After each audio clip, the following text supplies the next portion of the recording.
The life of the dentist is not incipient. If the life of the dentist was incipient, like we were taught on typodonts, guess what? You wouldn't ever need to do a deep margin elevation. In the 6 lessons approach, we have a lesson 2, what's called a diagnosis of structural compromise or structural integrity.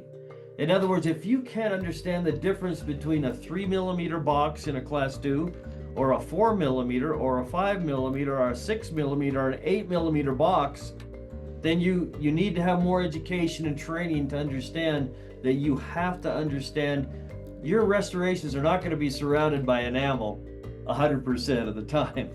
And we call these problems the 3D problems of deep boxes, deep cracks, and deep decay.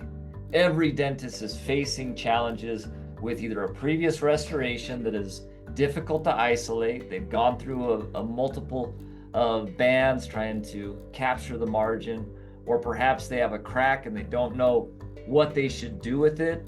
And so they just say, well, I'm just going to pretend like it doesn't exist so I can isolate it and seal it.